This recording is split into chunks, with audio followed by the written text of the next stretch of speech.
has said the people's government will fight with all determination to eliminate poverty and exploitation from the country. No force on earth can deter us from marching ahead to attain this goal, he told the people of Ibrahim Hadri at an open kachari yesterday morning, January 13. The Prime Minister said he realized the difficulties of the masses, but it was not possible to solve all the problems in 2 years' time. Similarly, Mr. Bhutto said, poverty could not be eliminated overnight, but we have fought against it with all our strength, and we will continue to fight against poverty. Mr. Bhutto called upon the people not to be misled by the propaganda of his opponents. Rising prices were a natural phenomenon and almost all countries were having this problem these days.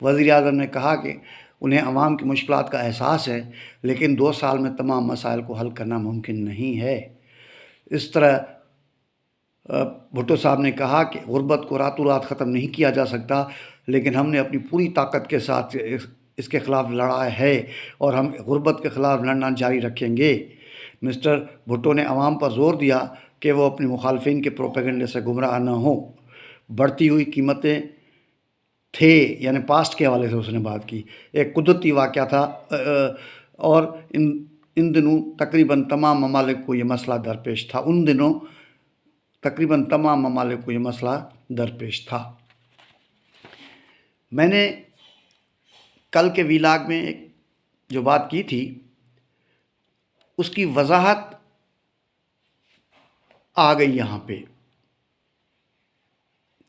شہید ذوالفقار علی بھٹو ایک visionary شخصیت تھے،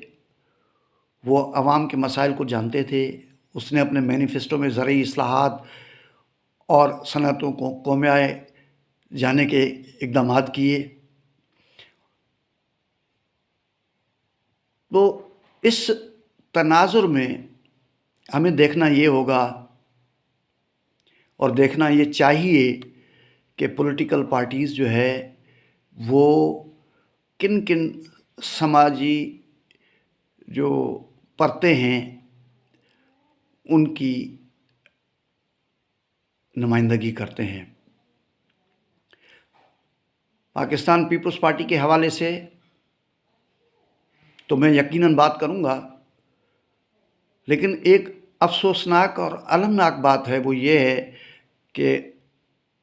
پاکستان کے election کو، جو کہ 8 فروری کو ہونے والے ہیں، 1 مہینے سے بھی کم رہ گیا ہے، لیکن بڑی پولیٹیکل پارٹیاں جس میں P T I, known league, نئی جو ابھی بننے والی جو پارٹی ہے استحکام پاکستان پارٹی، متحدہ قومی موومنٹ، عوامی نیشنل پارٹی، بلوچوں کی جو نیشنلز پارٹیز ہیں، ان میں سے کسی نے بھی اپنے انتخابی منشور کو جاری نہیں کیا ہے۔ پیپلز پارٹی کے چیئرمین نے 10 نکاتی ایجنڈے کا اعلان کیا ہے۔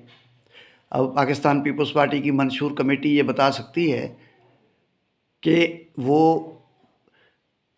مینیفیسٹو ہے یا ایک پالیسی ہے جو چیئرمین بلاول بھٹو اقتدار میں آنے کے بعد جاری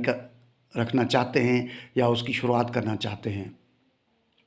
مینیفیسٹو بنیادی طور پہ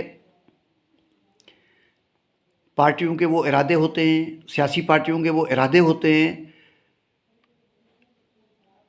جو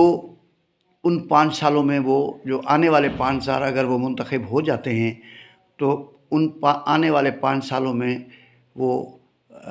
اس پہ عمل درآمد کرتے ہیں۔ جب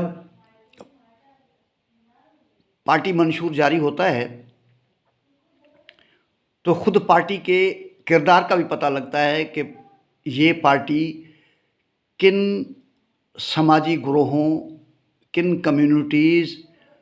کون سے سماجی جو پرتیں ہیں ان کی نمائندگی کرتے ہیں۔ ان کے مینیفیسٹو، ان کے منشور، ان کے پروگرام میں اس کی وضاحت ہوتی ہے، چاہے وہ پبلکلی اس کو کریں یا نہ کریں۔ مثلاً اگر پنجاب کے حوالے سے بات کی جائے یا نون لیگ کے حوالے سے بات کی جائے تو انہوں نے کبھی یہ نہیں کہا کہ وہ سرمایہ داروں کی پارٹی ہے، لیکن ان کی ساری پالیسیاں، وہ داخلی پالیسیاں ہوں، صنعتی پالیسیاں ہوں، خارجہ پالیسی ہو، انفراسٹرکچر کی بلڈنگ کا معاملات ہوں، ایجوکیشن کی پالیسی ہو، تجارت کی پالیسی ہو،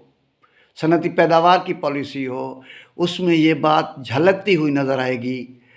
کہ وہ پنجاب کے قومی سرمایہ دار، پنجاب کے سرمایہ داروں کی پارٹی ہے اور اس کا سیاسی ترجمان ہے نواز شریف۔ گو کہ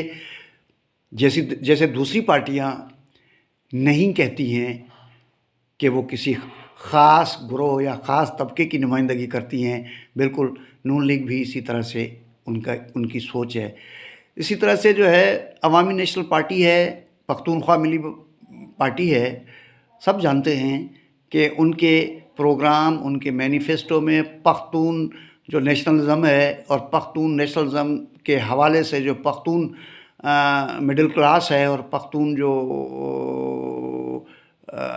سرمایہ دار ہیں ان کی سیاسی نمائندگی نظر آ رہی ہوتی ہے۔ اسی طریقے سے بلوچوں کی جو نیشنلسٹ پارٹیاں ہیں ان کا بھی محور اور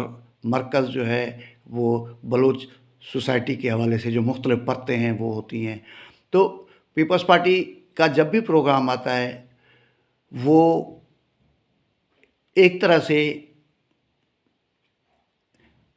جو نچلے طبقات ہیں، جو کمزور لوگ ہیں، جو مزدور لوگ ہیں، جو کسان لوگ ہیں، ان کی اورینٹیشن یا ان کے پروگرام کا جو رخ ہوتا ہے وہ اس طرف ہوتا ہے۔ حالات کی ستم ظریفی ہے یا محنت کش طبقات کے طرف سے عمومی طور پہ تحریک کی کمزوری ہے یا سماج کی طرف سے سیاسی قوتوں پر دباؤ کم ہونے کی وجہ سے یا جو عالمی سیاسی اور معاشی نظام جو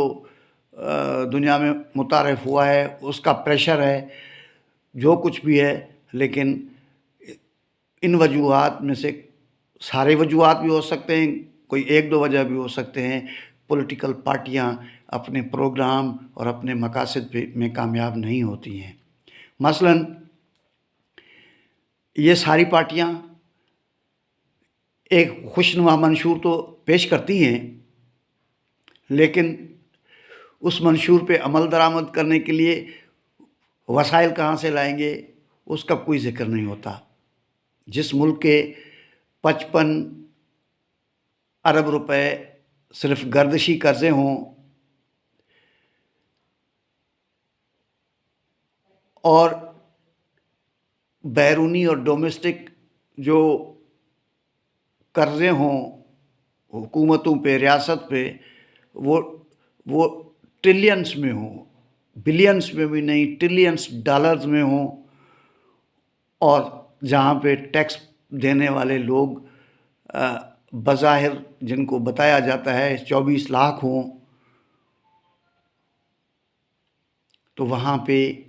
ریونیو جنریٹ کہاں سے ہوگا یہ کوئی بھی پارٹی بتانے کے لیے تیار نہیں ہے۔ اور پھر یہ بھی بتانے کے لیے تیار نہیں ہے کہ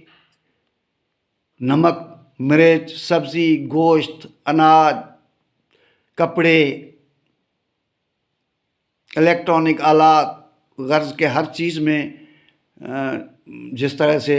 سیلز ٹیکس کو امپوز کیا گیا ہے، تو وہ ہر خریدار چاہے 10 کلو خریدے، 5 کلو خریدے، 1 کلو خریدے، 1 پاؤ خریدے، کچھ بھی خریدے، پیٹرول خریدے، گیس خریدے، بجلی خریدے، ریڈیو خریدے، ٹی وی خریدے، آلو پیاز خریدے، ہر جگہ پہ اس کو جنرل ٹیکس پے کرنا ہوتا ہے۔ اور اس جنرل ٹیکس کے مد میں جو محصولات یا ریونیو جنریٹ ہوتا ہے وہ اگر اس کو دیانتداری سے تسلیم کیا جائے تو پاکستان کا ہر وہ گھر جہاں پہ ایک بلب جلتا ہے، ہر وہ گھر جہاں پہ ایک روٹی پکتی ہے، ہر وہ ہوٹل جس میں ایک چائے کا کپ بکتا ہے، ہر وہ دکان جہاں سے ایک گز کپڑا بکتا ہے، وہ وہاں پہ جنرل سیلز ٹیکس جو ہے نا وہ پے کرنا پڑتا ہے، اور وہ عام مزدور، عام کسان، عام طالب علم، عام نوجوان، عام خاتون سب پے کرتے ہیں۔ تو اس اعتبار سے پاکستان کے 24 کروڑ آبادی میں